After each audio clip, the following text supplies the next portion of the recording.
ఏళ్లుగా ఆర్థిక సంక్షోభంతో కొట్టుమిట్టాడుతున్న శ్రీలంకలో అధ్యక్ష ఎన్నికలు ముగిశాయి. శనివారం అధ్యక్ష ఎన్నికలు జరగ్గా ఆదివారం నాటికి ఓట్ల లెక్కింపు పూర్తయింది.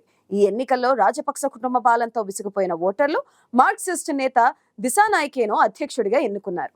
కార్మిక కుటుంబం నుంచి రాజకీయాల్లోకి ఎంట్రీ ఇచ్చిన దిశానాయకే అవినీతికి వ్యతిరేకంగా పోరాడతానని ఇచ్చిన ప్రకటనలు యువతను ఆకర్షించాయి. గత ఎన్నికల్లో కేవలం 3% ఓట్లు మాత్రమే సాధించిన ఆయన ఈసారి 42.31% ఓట్లు సాధించి సంచలన విజయం సాధించారు.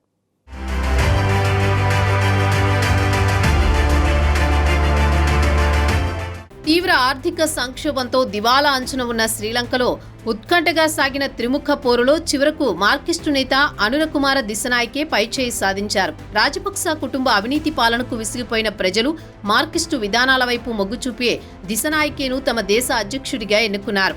రెండో రౌండ్ ఓట్ల లెక్కింపు అనంతరం ఈ దేశ ఎన్నికల సంఘం అనురకుమార దిశనాయకేను విజేతగా ప్రకటించింది. దీంతో ఆయన శ్రీలంకకు 9వ అధ్యక్షుడు కానున్నారు. మార్కిస్టు జనతా విముక్తి పెరమున పార్టీకి చెందిన నేషనల్ పీపుల్స్ పవర్ నేత 56 ఏళ్ల అనురకుమార దిశనాయకే తన సమీప ప్రత్యర్థి సమిత్ జన బలవేగయకి చెందిన సాజిద్ ప్రేమదాసపై గెలుపొందారు.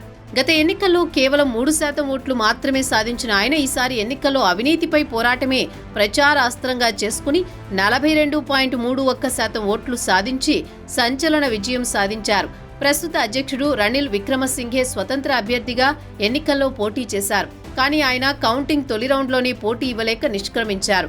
సుమారు 2 ఏళ్ల క్రితం శ్రీలంకలో జరిగిన తిరుగుబాటు తర్వాత పార్లమెంటు ద్వారా రనిల్ విక్రమసింఘేను అధ్యక్షుడిగా నియమించారు. రనిల్ విక్రమసింఘే గత 2 ఏళ్లుగా ఆర్థిక సంస్కరణలపై ఒత్తిడి తెచ్చి స్వతంత్ర అభ్యర్థిగా ఎన్నికల్లో పోటీ చేసినా తొలి రౌండ్ ఓట్ల లెక్కింపులోనే గెలవలేకపోయారు. ఎన్నికల సంఘం ఫలితాల అనంతరం రనిల్ విక్రమసింఘే పదవీ విరమణ చేశారు. అధ్యక్ష ఎన్నికలకు శనివారం ఓటింగ్ జరిగింది. అయితే మొదటి దశ కౌంటింగ్లో ఏ విజేతకు అవసరమైన 50% కంటే ఎక్కువ ఓట్లు రాలేదు. ఈ కారణంగానే రెండో విడత ఓట్ల లెక్కింపు చేపట్టాలని ఎన్నికల సంఘం ఆదేశించింది. రెండో విడత ఓట్ల లెక్కింపులో మార్కిస్టు నేత అనుర దిశనాయకే విజయం సాధించారు.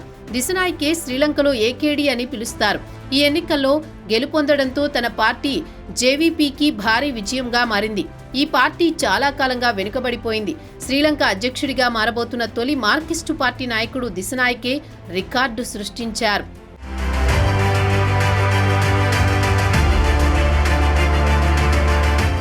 నార్త్ సెంట్రల్ ప్రావిన్స్లోని తంబుట్టేగామ గ్రామీణ ప్రాంతానికి చెందినవారు దిశనాయకే. 1987లో మార్కిస్టు ప్రభావిత జనతా విముక్తి పెరమునలో చేరిన దిశనాయకే తన రాజకీయ పునాది నిర్మించుకున్నారు.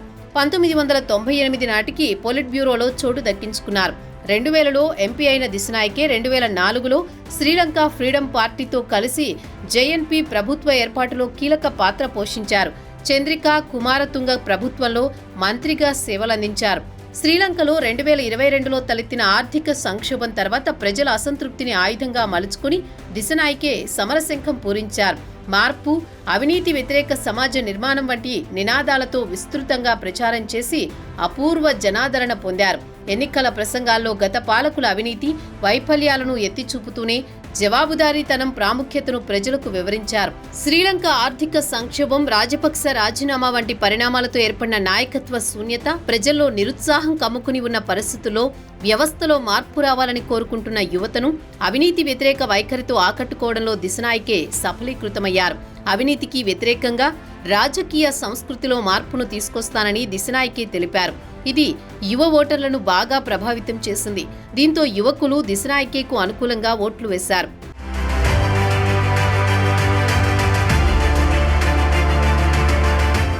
విద్యార్థి నేతగా మొదలై దేశాధినేత వరకు ఎదిగిన దిశనాయకే శ్రీలంక రాజకీయాల్లో ఓ సంచలనమయ్యారు. 1968 నవంబర్ 24న కొలంబోకు 100 కిలోమీటర్ల దూరంలో ఉన్న తంబుట్టేగామలో కార్మిక కుటుంబంలో ఆయన జన్మించారు. స్థానికంగానే పాఠశాల విద్యను అభ్యసించిన దిశనాయకే తమ గ్రామం నుంచి యూనివర్సిటీలో ప్రవేశం పొందిన తొలి విద్యార్థి కావడం విశేషం. బ్యాచిలర్ ఆఫ్ సైన్స్లో గ్రాడ్యుయేట్ పట్టా అందుకున్న ఆయన ఆ తర్వాత సోషలిస్టు స్టూడెంట్స్ అసోసియేషన్లో చేరి విద్యార్థి రాజకీయాల్లో క్రియాశీల పాత్ర పోషించారు. ఇదిలా ఉండగా శనివారం జరిగిన పోలింగ్ చాలా ప్రశాంతంగా ముగిసింది. దేశంలో ఎక్కడా ఎలాంటి హింసాత్మక ఘటనలు చోటు చేసుకోకపోవడంతో అధికారులు ఊపిరి పీల్చుకున్నారు. ఈసారి జరిగిన ఎన్నికల్లో 75% పోలింగ్ నమోదైనట్టు అధికారులు తెలిపారు. ఎన్నికల ప్రక్రియను EU, కామన్వెల్త్ తదితర దేశాల నుంచి 100 మందికి పైగా అంతర్జాతీయ పరిశీలకులు పర్యవేక్షిస్తున్నారు. ఈ ఎన్నికల్లో అధ్యక్ష అభ్యర్థులుగా 38 మంది బరిలో దిగినా ప్రధాన పోటీ అధ్యక్షుడు రనిల్ విక్రమసింఘే, విపక్ష నేత సజిత్ ప్రేమదాసతో పాటు జనాదరణతో దూసుకుపోతున్న జనతా విముక్తి పెరమున చీఫ్ అనూర కుమార దిశనాయకే మధ్య పోటీ నెలకొంది. అయితే విక్రమసింఘే మొదటి రౌండ్లోనే నిష్క్రమించారు. ఇక రెండో రౌండ్ ముగిసేసరికి దిశనాయకే గెలుపొందారు. అయితే అంతకుముందు జరిగిన సర్వేలోనూ దిశనాయకే గెలుపొందుతున్నట్లు తేలింది.